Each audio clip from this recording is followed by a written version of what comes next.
할렐루야. 하나님의 귀한 말씀을 함께 보도록 하겠습니다.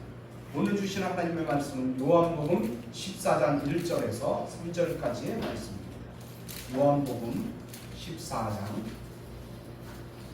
1절부터 3절까지의 말씀을 합독합니다. 1절 같이 읽습니다. 너희는 마음에 의심하지 말라. 하나님을 믿으리 또 나를 믿으라. 내 아버지 집에 거할 것이 많도다. 그렇지 않으면 너희를 잃었으리라. 내가 너희를 위하여 거처를 예비하러 가니 가서 너희를 위하여 거처를 예비하면 내가 다시 와서 너희를 내게로 영접하여 나의 곳에 열고 있게 하리라. 아멘. 이 시간에 우리 김재원 목사님 나오셔서 말씀 전하실 텐데, 오늘 말씀 제목은 혼인 예식의 숨겨진 비밀이라는 제목으로 말씀을 전해 주시겠습니다. 이제 목사님 나오실 때 하나님께서 역사해 달라고, 또 말씀 위에 기름 부어 달라고, 목사님 말씀 위에 또 하나님의 뜻 위에 우리의 귀가 열리고 영의 귀가 열리고 영의 눈이 열려서 주님의 말씀을 듣고 배우고 익히는데 하나님의 귀한 뜻이 나타나게 해달라고 주여 한번 부르고 주 앞에 기도합니다. 주여!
거룩하신 아버지 하나님, 주의 이름을 찬양합니다.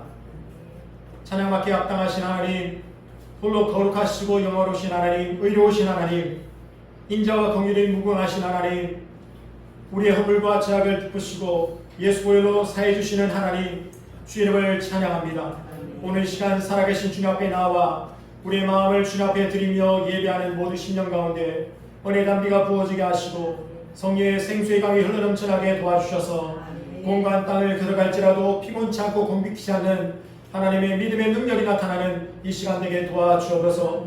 하나님, 두세 사람이 내 이름으로 모인 곳에 나도 그들과 함께 하리라 말씀하신 그녀의 말씀이 오늘 이 시간 우리 가운데 이루어지는 줄 믿습니다. 하나님, 우리가 주님 만나게 도와주옵소서. 우리 시선이 주님께 고정되게 하시고, 하나님, 우리 귀가 주님 앞에 열리게 도와주시고, 우리 마음이 주님 앞에 활짝 열리게 도와주셔서 하나님 뜻하신 바가 이루어지는 복된 이 시간 되게 하시고, 하나님 기억하시고 하나님 영광 받으시는 귀한 예배 되게 도와주옵소서. 예수 이름으로 축복하며 기도합나이다. 아멘. 할렐루야. 아멘. 인사합시다. 예수 이름으로 당신을 축복합니다. 예수 이름으로 축복합니다. 우리가 예수 믿는 사람은 예수 이름의 권세가 있잖아요. 말의 권세가 있습니다. 그래서 진심으로 이렇게 우리가 축복하고 또 얘기하면 하나님께서 이 고백대로 역사하시는 겁니다. 예전에 제가 그 결혼식을 한번 갔는데요. 믿지 않는 집안의 결혼식이었어요. 그래서 주례사가 나오는데 그분이 교육계에 오랫동안 몸담고 일하셨고 아마도 이제 보통 이 페이를 받고 이제 설교하시는 분이 주례하시는 분인 것 같아요. 그래서 멋진 신랑이 왔다, 멋진 신부가 왔다, 우리 같이 잘 되도록 경배 박수 합시다 이렇게 하는데 그 예식에 아무런 축복이 없는 것 같아요. 참 메말라 있는 것 같아요. 그리고 이어서 오후에 다른 예식을 갔거든요. 근데 그때는 정말 예배식으로 예배가 이루어졌어요. 예식이 이루어졌는데 그때는 정말 하나님의 역사가 축복이 있는 것 같습니다. 다시 한번 우리 교회에 축복할 때 이 무더운 날씨에 얼마나 고생했습니까? 하나님 당신을 축복하기를 원합니다. 이런 진심으로 한번 축복하시면 더 축복이 이루어지겠습니다. 여러분에게 당신을 축복합니다. 축복합니다. 네. 제가 이제 오늘 마지막 설교를 하게 되었습니다. 이제 그동안에 이제 하나님의 부르심이 계속 있었지만 좀 제가 뺀질뺀질하게 하나님의 뜻을 순종하지 않고 있다가 이제 양평에 사역을 시작하기 위해서 준비를 하게 되었습니다. 그래서 내년 3월달에 이제 3월 정도 내년 초에 이제 사역을 시작하려고 준비를 하고 있고요. 그래서 준비를 하려고 하다 보니까 이제는 좀 집중해서 해야 되지 않겠나라고 생각해서 이제 목사님께 말씀드리고 오늘까지 또 예배를 같이 드리고 이제 나름대로 이제 준비를 해야 되겠다라는 생각을 갖게 되었습니다. 잘 들리시나요? 네, 잘 들리고 있어요. 그래서 이제 그동안에 함께해서 너무 감사하고 또 은혜 나눌 수 있는 기회를 주셔서 너무 이제 보람 있는 시간이었고 또 가끔씩 찾아와도 문 안 열어주시고 그러지 않죠. 그래서 같이 예배드릴 수 있는 시간도 있을 줄 압니다. 또 기도에 많이 해주시고 저도 이제 여러분 위해서 같이 기도하겠습니다. 지금 이게 좀 뜻깊은 시간인 것 같습니다. 여러분 지난번에 제가 이제 설교했던 제목을 여러분 기억하십니까? 기억 안 나시죠? 저도 제가 뭘 설교했는지 기억이 안 나는데 콩콩 팥팥이라고 들어보시죠? 왜 이야기를 하냐면 오늘 이제 설교 내용이 결혼에 관한 이야기입니다. 한 이제 유대인 부부가 결혼하고 사는데 부부 싸움을 막 한 거예요. 그러니까 랍비가 그 상황을 보고 안 되겠다 싶어가지고 결혼이 참 중요하잖아요. 결혼의 부부 관계가 되게 중요한데 부부가 서로 사랑해도 부족한데 서로 싸우고 있으니까 안 되겠다 싶어가지고 벌을 내렸어요.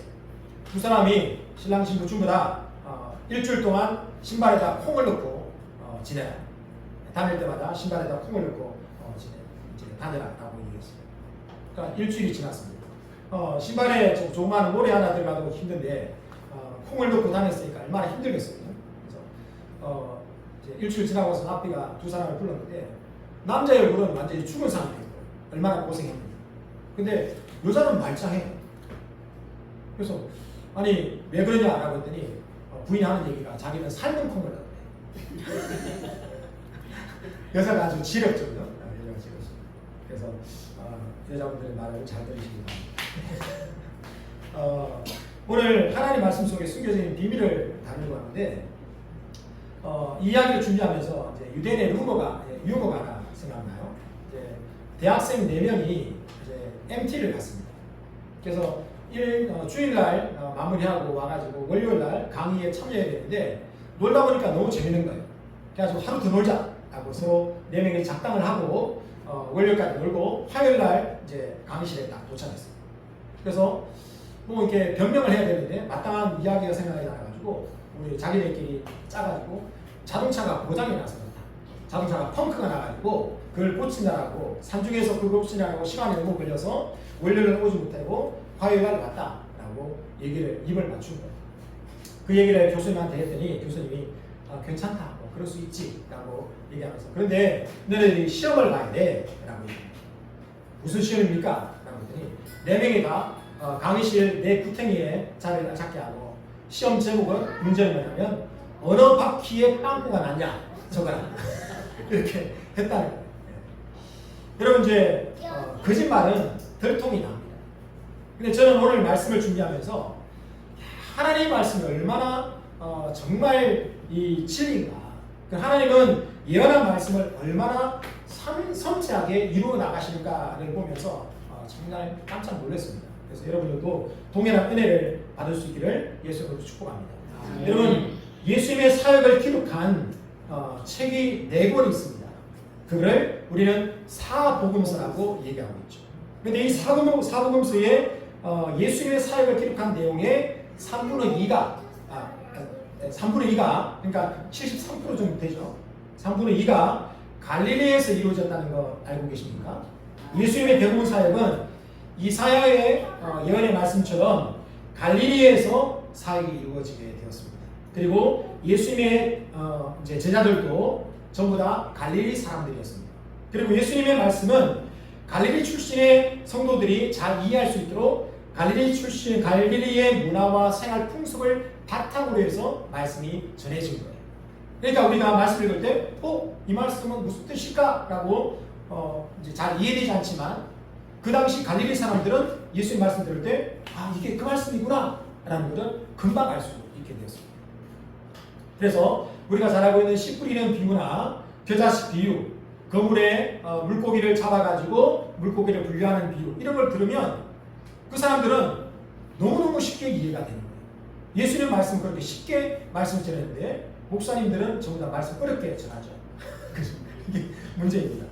자, 그런데 예수님의 비유 중에 가장 중요한 비유가 있습니다. 그게 뭐냐면 혼인잔치에 대한 비유. 갈릴리 지방에 독특한 혼인의 풍습이 있는데, 혼인 절차의 풍습이 있는데, 이 예수님의 재림의 사이, 다시 오시는 예수님의 이야기가 갈릴리 가나에 있는 혼인잔치의 이야기 속에 그대로 들어있다 라는 것이 2020년도에 소개된 가나의 혼인잔치 언약이라고 하는 다큐멘터리 영화에 나오고 있습니다. 그러니까 고고학자들이 갈릴리 문화를 다 이제 발굴해가지고 분석하고 보니까 예수님의 초림, 그 다음에 예수님의 다시 오심 이야기들이 전부 다 갈릴리 가나 혼인잔치 언약 속에 담겨 있다는 것이죠. 자, 그래서 오늘 이 주제 속에 예수님이 어떻게 초림에 대해서 말씀하셨고, 그 다음에 다시 오심이 어떻게 되는지를 우리가 말씀 속에서 살펴보았으면 좋겠습니다. 여러분, 예수님의 다시 오신다 라고 하는 이야기를 들으면 여러분은 어떤 생각이 드십니까? 어떤 마음이 드십니까? 통계에 보면 기독교인의 4분의 1, 그러니까 25%의 사람들이 예수님 다시 오신다, 이건 없는 이야기야, 지어낸 이야기야, 예수님 다시 오지 않아 라고 얘기를 한다는 거예요. 몇 프로가요? 25%죠. 그러니까 적지 않은 숫자입니다. 여러분 예수님 다시 오심을 믿으십니까? 아멘. 자, 그리고 또 한 가지, 이 이단들이 항상 하는 얘기가 뭐냐면 예수님이 언제 오시나, 몇 날 며칠이나 온다 라는 얘기를 하잖아요. 그죠? 그게 막 사람들의 마음을 흥분시켜가지고 막 몰려다니게 만드는데, 심지어 예수님이 언제 오시냐라고 하는 이 주제마저도 사람들에게 관심 밖의 이야기가 되어버렸다라고 합니다. 왜냐하면 강단에서 이런 얘기를 안 한다는 거예요. 왜냐하면 예수 믿는 사람도 믿지 않는 사람도 예수님 다시 오신다라고 하는 이야기에 대한 거부감이 있다는 거예요. 그래서 어떻게 하면 생활 속에 잘 살 수 있느냐, 우리가 어떻게 하면 행복한 삶을 살 수 있느냐에 대한 주제가 넘쳐날 뿐이지, 예수님 다시 오심에 대한 이야기가 점점 사라지고 있다는 겁니다. 이런 와중에 가나의 혼인잔치 언약이라고 하는 영화가 우리 마음속에 도전이 되더라라는 것이죠. 그래서 그 이야기를 나누고자 합니다. 영화는 사도 요한의 이야기로부터 시작됩니다. 사도 요한의 음성으로 다음과 같은 이야기를 전해줍니다. 여러분, 인간은 이 땅에서 영원히 살도록 창조되지 않았습니다. 우리 인간은 땅을 벗어나면 그저 먼지에 지나지 않습니다. 결국 우리는 흙으로 돌아갈 운명을 갖고 태어난 것입니다. 하지만 육체는 사라지더라도 영혼은 영원히 존재합니다. 그러므로 언젠가 썩을 땅의 것보다 영원한 하늘의 것을 찾으십시오. 지금 예수님의 초림에 관한 예언은 이미 성취되었습니다. 예수님 오신다는 얘기가 이미 이루어졌다는 얘기죠. 이제 우리는 말세에 다시 오실 그분을 기다리는 것입니다. 우리 주 예수님은 처음에는 세상을 구원하러 오셨지만 다시 오실 때에는 그를 믿지 않는 자들을 심판하러 오실 것입니다. 사랑하는 형제자매 여러분, 인류 역사상 전무 후무한 환란의 시대가 닥쳐올 것입니다. 예수님께서는 온 세상에 퍼부어질 진노로부터 예수님을 믿는 자들을 구원하러 오실 것입니다. 그때는 전쟁과 기근, 대지진과 전염병으로 많은 사람이 죽을 것입니다. 바다는 진노하고 땅은 불타오르며 달은 붉게 물들고 해는 검은 상국처럼 검어질 것입니다. 큰 환란이 오기 전에 많은 성도들이 자신의 믿음을 버릴 것입니다. 그리고 세상이 심판받는 날에 진정한 믿음을 가진 자들은 많지 않을 것입니다. 그러므로 깨어있어야 합니다. 성경에 기록된 말세의 징조들이 이미 나타나고 있지만 하나님께서 마지막 때에만 보여주실 비밀은 숨겨져 있습니다. 이처럼 숨겨진 비밀은 예수님의 재림을 경험할 세대에 드러날 것입니다. 예수님께서 다시 오실 때 누가 예수님 곁에 남을 수 있을까요? 예수님의 오심을 깨닫고 깨어 준비하는 자들입니다. 라고 얘기합니다. 이야기는 제가 들어봤을 때 요한계시록의 이야기가 데살로니가서의 전후서의 이야기가 그대로 담겨있는 것 같아요. 여러분 오늘 이야기를 들을 때 여러분 마음은 어떻습니까? 어찌하든지 오늘 말씀을 통해서 예수님께서 왜 오시는가, 그러니까 언제 오시는가는 우리의 소관이 아니에요. 언제 오시는가가 중요하다면 성경에 기록되어 있을 거예요. 근데 왜 오시는가를 우리가 깨달아야 된다는 것이죠. 그래서 이 질문에 우리가 답을 찾고 또 누군가가 우리가 갖고 있는 소망에 관한 이유를 묻는 자들에게 얘기할 수 있는, 준비를 할 수 있는 저 여러분 되기를 예수님으로 축복합니다. 아멘. 오늘 우리의 궁극적인 부르심은 예수님의 신부가 되는 것입니다. 여러분 우리가 예수를 믿고 나면 하나님과의 관계가 때로는 백성의 관계, 하나님은 왕이시고 우리는 백성, 아까 우리가 부르는 찬양처럼 우리는 주님의 종이고 하나님은 우리의 주인이다 라고 고백할 수도 있고, 그리고 자녀다운 삶을 이야기할 수도 있습니다.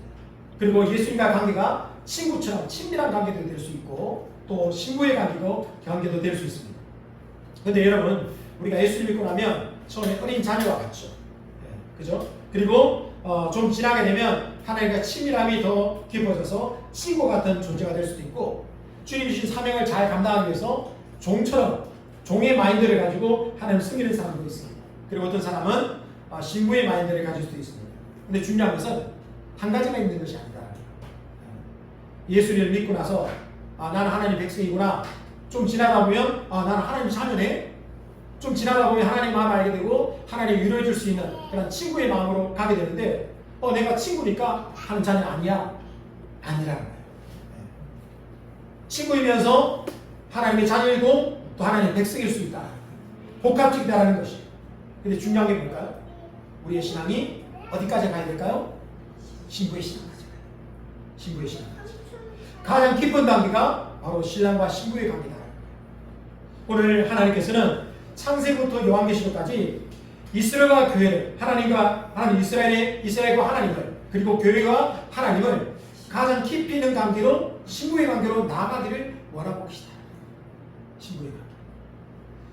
왜 그럴까? 왜 하나님은 우리가 하나님과 관계가 신과 신부의 관계가 되기를 원하실까?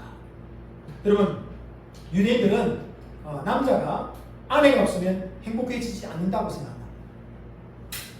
하나님으로부터 결혼하지 않으면 축복도 없고 선행도 쌓지 않게 된다라고 믿는다. 그리고 당연히 결혼하지 않으면 인간의 의무를 다하지 않는다고 생각합니다. 이게 결혼하라라는 얘기가 아니라 유대인들의 모습이 그런다는 거예요. 그럼 이 이야기를 통해서 우리가 뭘 느끼게 되냐면 예수님의 마음을 느끼게 돼요. 예수님의 마음. 천지를 창조하신 하나님께서 뭐가 부족하시겠어요? 근데 하나님께서 부족한 게 있다. 그게 뭘까요? 신부로 얻는 거예요. 우리의 인간의 관계를 맺어나가는 것이 하나님의 최고의 목표 가치다라는 것을 유대인의 풍습은 우리에게 얘기하고 있습니다. 예수님께서는 예수님과 성도의 관계를 바로 신랑과 신부로 비유한 이유가 바로 여기에 있다는 것을 유대인들에게 자연스럽게 배우게 말씀하고 있습니다. 이런 이 다큐멘터리 영화에 갈릴리 지방의 결혼을 연구한 이 예언이, 연구한 결과가 성경이 말하고 있는 예언과 완벽하게 일치하는 것을 보게 돼요.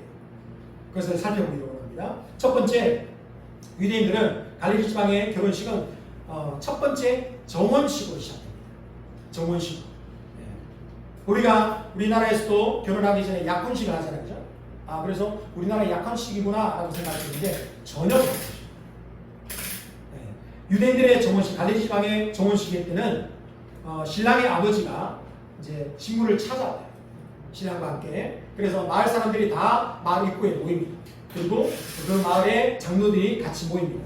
그러고 나서 신랑의 아버지가 서약서, 히브리 말로 케투바라고 얘기하는데 이 케투바를 결혼 언약서를 모든 사람들 앞에 읽습니다. 이 내용 속에는 결혼과 관련된 규약과 주양들이 들어있는데 재미있는 것은 남편으로서 아내가 어떻게 살아가야 되는지 그리고 재산의 대부분이 누구 거라고요? 아내 거라고. 재산의 대부분이 누구 거라고요? 남편이 아니라 아내 거라고. 그리고 아내가 이제 가져올 재산에 대한 부분들 그리고 아내에게 돌려줄 위자료까지 미리서 세세하게 기록되어 있어요. 그러니까 이게 법적인 조항이 돼가지고 이걸 담보로 해가지고 대출도 받을 수 있다. 장난 아닌 거예요. 이 계약서가. 그래서 이 계약서를 읽고 나서 케투바라고 하는 이 혼인 언약서를 읽고 나서 아내가 결정합니다. 신부가 결정합니다. 내가 이 사람에게 결혼해도 될까 안 될까 이제 결정하는 겁니다. 이 당시 이제 유대인 사회 그다음에 고대 근동의 사회는 여자들 인격을 아주 무시했습니다. 우리나라도 옛날에 그랬잖아요, 그죠? 근데 여자들의 인권을 무시했는데 이 케투바라고 하는 결혼 언약서를 보면 여자들의 지위가 엄청나게 높아요. 그 당시로는 상상할 수 없는 신분의 변화가 있습니다. 그래서 여자의 권리를 보호하고 결혼의 권위를 수여할 목적으로 이 케투바를 얘기하고 있는데 이 케투바 속에는 여자의 재산권, 경제권을 주겠다라고 하는 정표가 되게 된다는 거죠. 근데 이 케투바의 내용을 누가 결정해요? 신부가 결정합니까? 신부의 아버지가 결정합니까? 아니에요. 신랑의 아버지가 결정해요. 신랑의 아버지. 하나님 아버지께서 말씀을 통해서 우리에게 어떤 권세와 능력을 주실지를 이미 보여주신 거예요. 그 말씀을 듣고 내가 예수를 믿겠습니다 라고 우리가 주 앞에 나온 것입니다. 자, 그래서 아까 말씀드린 것처럼 우리나라의 약혼식하고 전혀 다른 것은 이 언약이 받아들여지게 되면 그때부터 이 신부는 이제 결혼한 여자가 됩니다. 비록 지금 당장 신랑과 살진 않지만 이미 결혼한 여자가 됩니다. 그래서 더 이상 이 여자 신부는 다른 남자와 교제해서는 안 됩니다. 다른 남자를 만나서는 안 돼요. 그리고 서로 썸을 타도 안 됩니다. 그때는 불륜한 자가 된다는 것이죠. 그리고 1년의 기간을 거쳐서 이제 결국 이제 남편과 같이 함께 살 수 있는 최종적인 결혼식에 들어가게 되는 것입니다.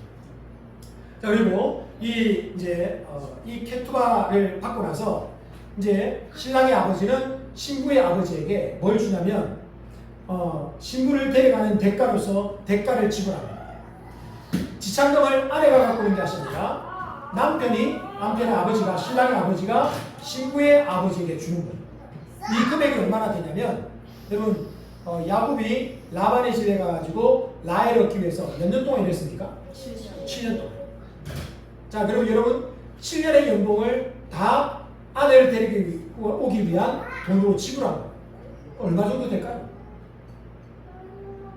연봉을 한 4천만 원으로 장담하고 사칠이 20만. 우리가 잘하시네요. 2억 8천. 3억 정도의 돈을 줘. 왜냐하면 혹시나 남편이 결혼했는데 연락했는데 남편이 잘못되면 여자의 생사는 어떻게 책임져요? 그래서 여자의 생계를 보장하기 위해서 그렇게 지불한다. 여러분, 예수님께서 우리를 사시기 위해서 그 무엇과도 바꿀 수 없는 생명으로 우리를 대가를 지불하셨습니다. 대가 지불이 거기서 이루어진다는 거죠. 그리고 나서 이제 신랑은 이제 혼인이 이루어졌다, 언약식이 이루어졌다는 사실을 선포하기 위해서 특별한 잔에다가 포도주를 부어가지고 신부에게 줍니다. 그럼 최종적으로 신부가 이 포도잔을 받아가지고 안 받을래요? 라고 할 수도 있고 마실 수도 있습니다. 신부가 그 포도잔을 받아가지고 마시면 나는 이 결혼을 인정합니다. 동의합니다. 라고 사인하는 것과 똑같아요.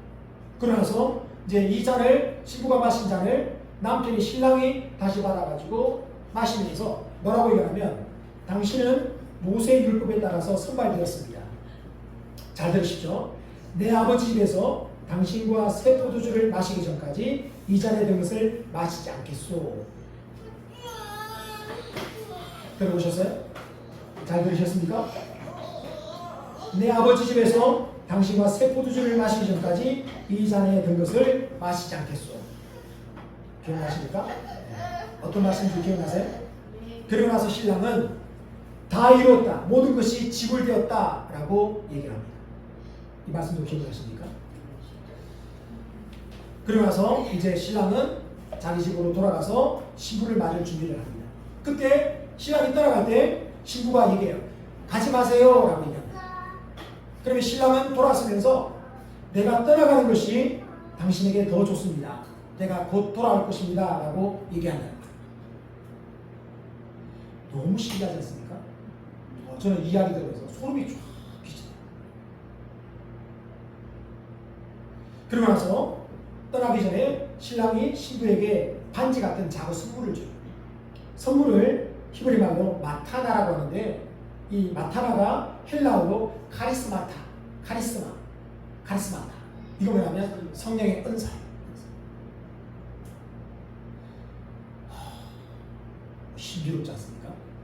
그러니까 갈릴리 지방에 있는 사람들은 예수님께서 말씀하면 와, 앞으로 이렇게 진행되는구나 라는 걸 너무 잘 알게 돼요. 감동이 되십니까? 네. 이렇게 진행되어 나가는 거예요. 그러면 지금까지 흘러온 이야기가 어떻게 진행될지 뻔히 보이는 거예요. 그래서 갈릴리 사람들은 예수님께서 이 말씀하셨을 때 예수님 다시 오는 이유가 무엇입니까? 라고 묻지 않았어요. 왜냐하면 그 이유를 다 알고 있는 거예요. 다 알고 있습니다.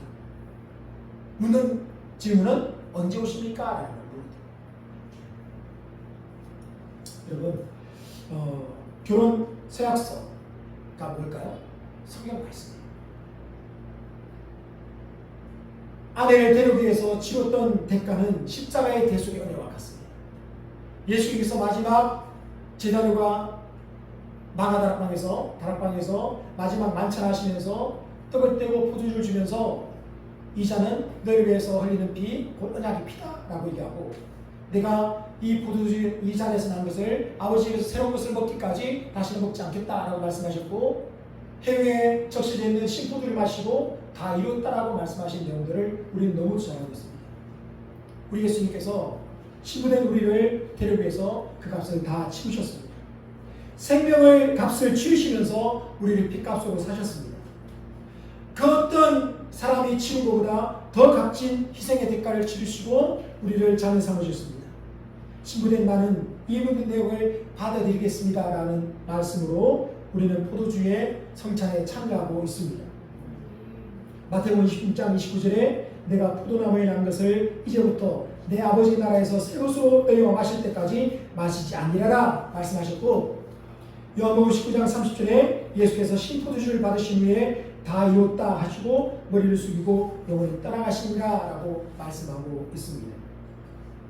그리고 예수님께서는 부활승천하시면서 내가 가서 너희를 위해서 처소를 예배하러 가노라.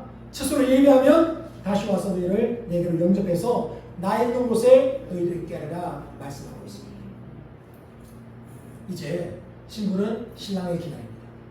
그 기간이 보통 1년의 시간입니다.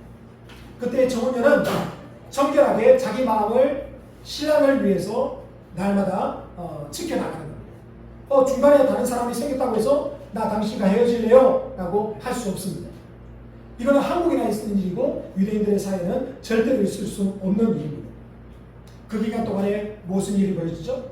신랑은 신부를 데리기 위해서 열심히 거처를 준비합니다. 필요한 생활사를 준비하고 열심히 준비합니다. 하루라도 빨리 신부를 맞이하기 위해서 준비하고 있는 것이죠. 여러분, 우리를 만나기 위해서 기다리시는 예수의 마음을 생각해 보셨습니까? 예수님 우리를, 신부된 우리를 얼마나 만나고 싶어 하시겠습니까?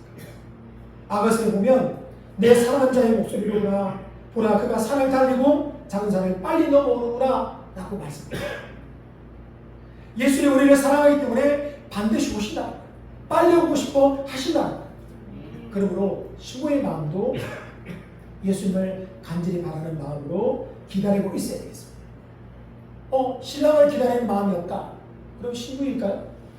신부는 예수님 만날 그 순간을 그 무엇보다 간절히 사모하고 기다리는 자가 바로 신부다라는 것이죠. 그러면서 신부는 어떤 일을 하냐면 예복을 준비합니다. 이 예복은 요한계시록에 보면 성도의 옳은 행실이라고 얘기해요. 삶을 통해서 내가 예수 믿는 사람입니다. 나는 예수님과 정원한 자예요. 결혼할 자예요. 라는 것을 삶 속에서 자연스럽게 나타나고 있다는 것이죠. 그러면서 다시 그 주님을 바라보고 마지막에 신랑이로다 맞으러 나오라 라는 이 목소리가 들릴 때 깨어나가서 준비하기 위해서 마지막에는 예복을 입고 잠을 자요. 그리고 요한테는 등불과 기름을 준비하고 이제 둘러쓸 베일을 준비하면서 기다리고 있는 거예요. 그런데 놀라운 것은 이 유대인의 결혼식이 언제 이루어질까요? 밤에 이루어집니다. 이상하잖아요. 보통 사람들이 다 깨어있는 낮에 해야 되는데 밤에 준비한다는 거예요. 데살로니가서 5장 2절에 주의 날이 밤에 도적같이 이룰 줄을 너희 자신이 자세히 알미라 라고 합니다. 뭐라고 얘기했다고요? 주의 날이 밤에 도적같이 이룰 줄을 너희 자신이 자세히 안다고 한다. 안다. 알고 있다는 거예요. 왜냐하면 결혼식 풍습을 이미 그 사람들 알고 있으니까 예수님 밤에 오시는구나 알고 있는 거예요. 밤이 오는 어떤 때입니까? 모든 사람이 자는 거예요. 등불 준비하고 있지? 자고 있는 거예요. 이것이 실제 밤일지 아니면 영적인 밤일지 그건 잘 모르겠습니다. 마태복음 25장에 보면 열천의 비유가 나오죠? 이때도 밤입니다. 보라 실록이로다 맞으면 나오라 라는 소리를 듣습니다. 그런데 열천회가 됐습니다. 열이라고 하는 숫자는 완전수예요. 모든 성도가 다 듣습니다. 그런데 설교는 5천회가 있고 어리석은 5천회가 있습니다. 그 차이가 뭐죠? 기름 준비했느냐 아니냐. 누가복음 18장 8절에 보면 인자가 올 때에 세상에서 믿음을 보겠느냐 점점 잠이 들 거예요. 점점 성령의 부흥의 역사가 일어날까요? 점점 잠이 들 겁니다. 세상은 우리에게 성경 말씀 아닌 것을 가지고 우리에게 계속해서 우리를 도전할 겁니다. 우리를 유혹할 거예요. 세상은 경제권을 갖고 있어요. 권력을 갖고 있습니다. 그래가지고 우리의 신앙을 점점점 꾸디게 만들고 살아가는 염려와 근심 가지고 살아가게 될 거예요. 결혼식 날짜가 정해집니다. 누가 정할까요? 신랑의 아버지가 정합니다. 마태복음 24장 36절에 그러나 그날과 그때는 아무도 모르나니 하늘의 천사들도 아들도 모르고 오직 아버지만 아시느니라 라고 말합니다. 아버지가 신랑을 봐요. 아들을 봐요. 열심히 막 준비합니다.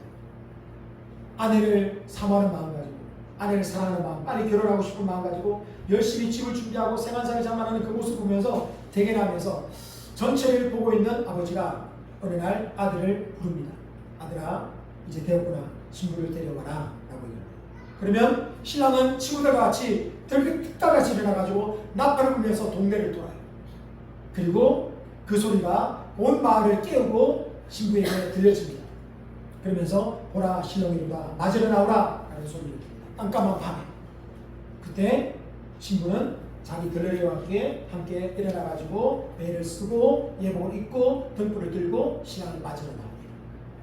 그런데 놀라운 것은 그 순간에 신랑은 가마를 준비해가지고 신부를 그 가마에 태웁니다.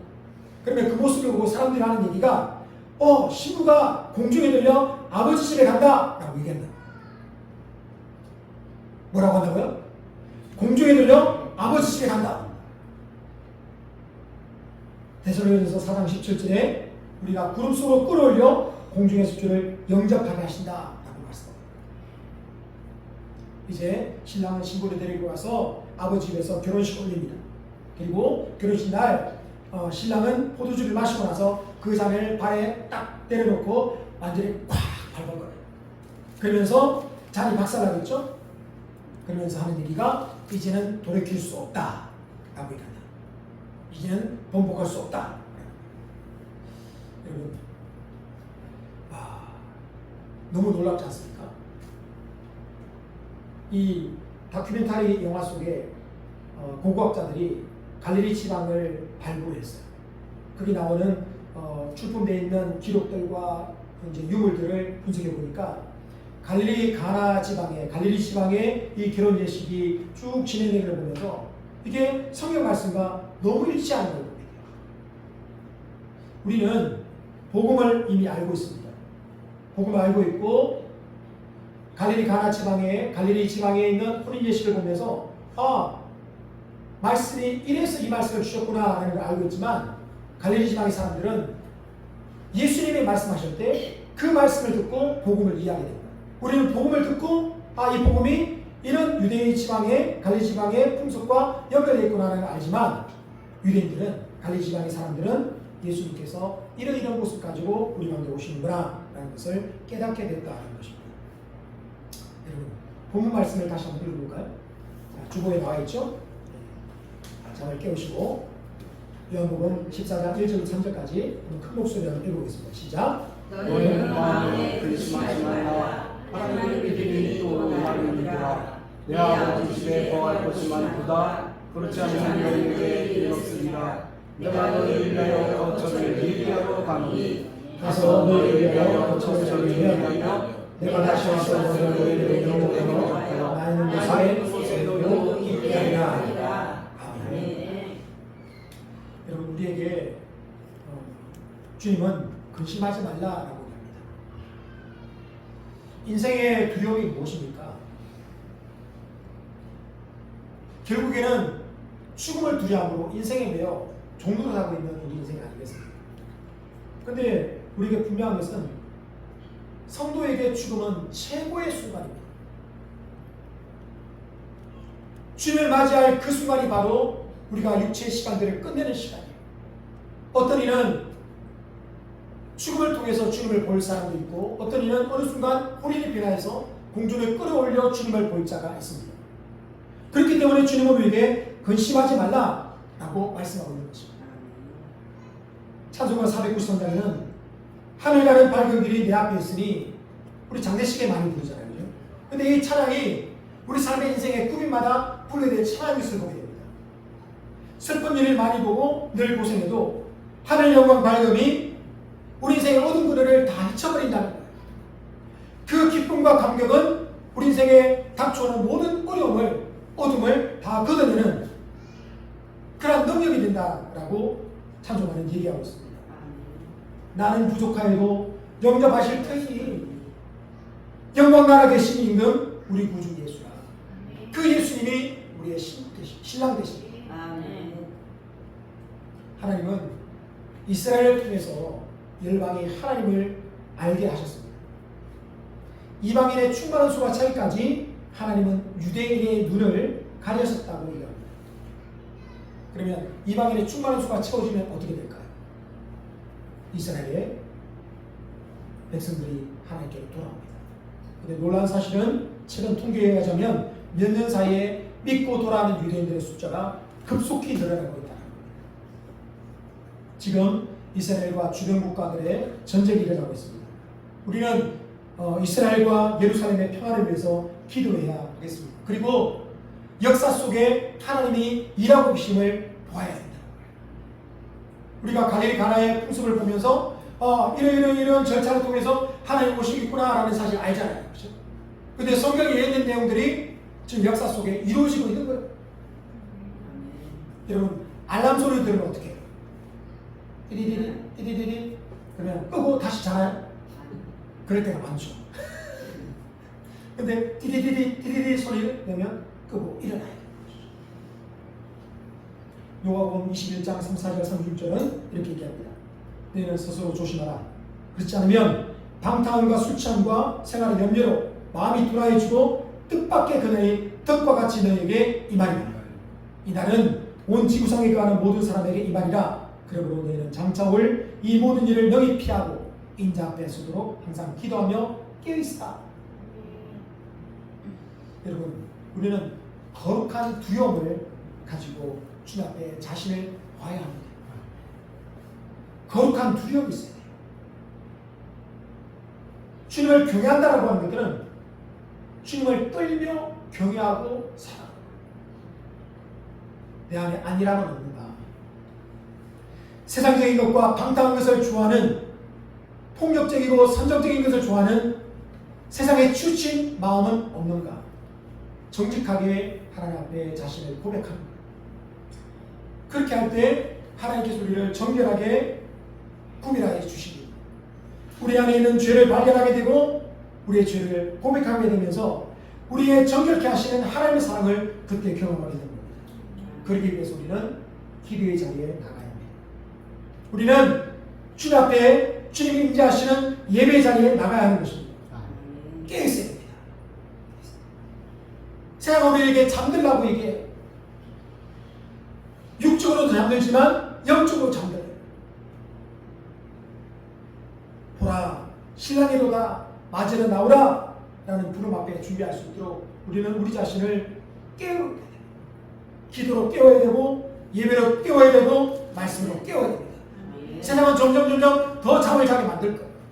그렇지만 이 말씀을 들은 저와 여러분, 그리고 성경을 읽고 교회를 사랑으로 지금까지 여러분 교회를 섬기고 있는 여러분들은 늘 깨어서 마지막 날에 주 앞에 들림받아서 그 아름다운 혼인잔치에서 주님과의 즐거움에 참여하는, 한 사람 빠짐없이 그 즐거움에 참여하는 저와 여러분 되기를 예수님으로 축복합니다. 아멘. 찬송가 177장 찬양하고 기도할 시간을 갖도록 하겠습니다.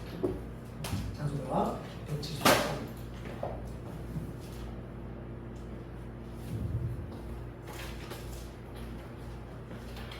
오랫동안 고대하던 청년분들께 이 가사를 생각하시면서 우리 주님 앞에 즐거움으로 기쁨으로 찬양하겠습니다.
할렐루야 주님 다시 오시네